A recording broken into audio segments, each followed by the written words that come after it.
మరి ఆ రోజు క్యాస్ట్ గుర్తు రాలేదా? నవీన్‌కి ఎట్లా ఇంటికి తీసుకొచ్చి తన అవసరానికి ఇంట్లో కూర్చోబెట్టి అన్నం తిని ఉన్నదాంక కూడా ఆయనకి క్యాస్ట్ గుర్తు రాలేదు. ఈరోజు ఎందుకు గుర్తొచ్చింది మేము పెళ్లి చేసుకున్న తర్వాత క్యాస్ట్? అంటే క్యాస్ట్ అంటే ఒక ఫ్రెండు, ఒక స్నేహితుడు, క్లోజ్ ఫ్రెండు, బెస్ట్ ఫ్రెండు అలాంటి సిస్టర్‌ని కూడా ఈ విధంగా ట్రాప్ చేశారని మొత్తంగా. ఎందుకంటే మనం చూస్తుంటాం ఫ్రెండు, చెల్లె ఎవరైనా కానీ అన్నయ్య అనడం, అలా అనడం. అలాంటి స్థితిలో ఉన్నటువంటి బంటి ఈ విధంగా నాతో చనువుగా ఉంటూ మా చెల్లెని ఈ విధంగా చేసుకుంటారని. బంటితో నేను ఎప్పుడు మాట్లాడలేదు. ఫస్ట్ టైం బంటి మాట్లాడిన తర్వాత మాట్లాడినా. అంటే బంటి అన్నయ్య మంచిగానే ఉండేవారు. కానీ హెల్ప్ తీసుకుండు బంటిది.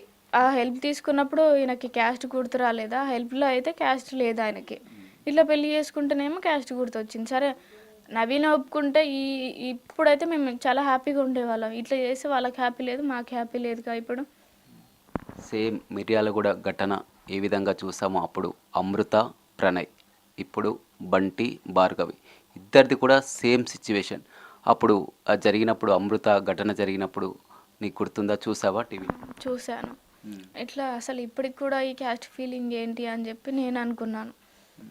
అది ఒక 10 ఇయర్స్ కింద. అప్పుడు నువ్వు చాలా చిన్న ఏజ్. ఆ ఏజ్‌లో కూడా అలా క్యాస్ట్ నాకు అసలు క్యాస్ట్ ఫీలింగ్ చిన్నప్పటి నుంచి కూడా లేదు.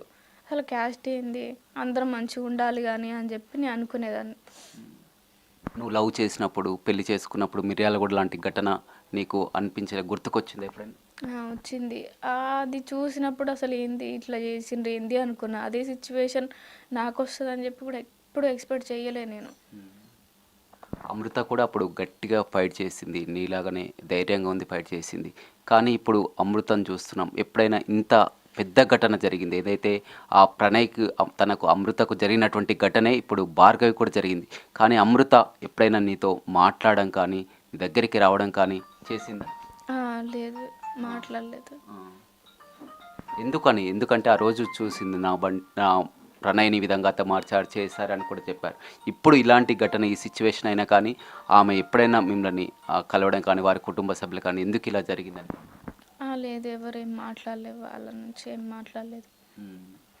అంటే అమృత సిచ్యువేషన్ పూర్తిగా వేరు. ఎందుకంటే మారుతీరావు చూడడం జరిగింది. వారి ఆస్తులు కానీ, ఇప్పుడు ఒక్కతే కూతురు.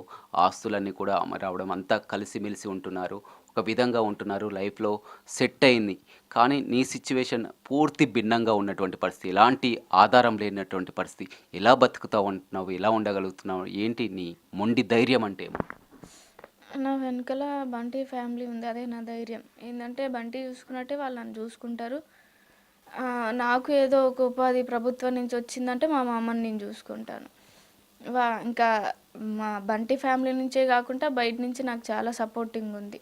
అంటే బంటి ఫ్యామిలీ కంప్లీట్ వేరు చూసాం. బంటి సిస్టర్ ఉందంటే వారిది ఒక కుటుంబం. వారు కూడా సెట్ కావాలన్నా వారిది బతకడానికే వారికి సరిపోలేనటువంటి. అందులో మళ్ళీ ఇప్పుడు నిన్ను చూసుకోవడం, పోషించడం వీరంతా కూడా మనం అనుకున్నట్లు జరగని పని.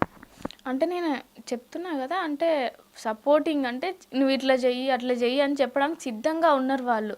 నేను ప్రభుత్వం నుంచి ఉద్యోగం వస్తే నేను చేసుకొని మా మామని చూసుకుంటా అని చెప్పి చెప్తున్నా.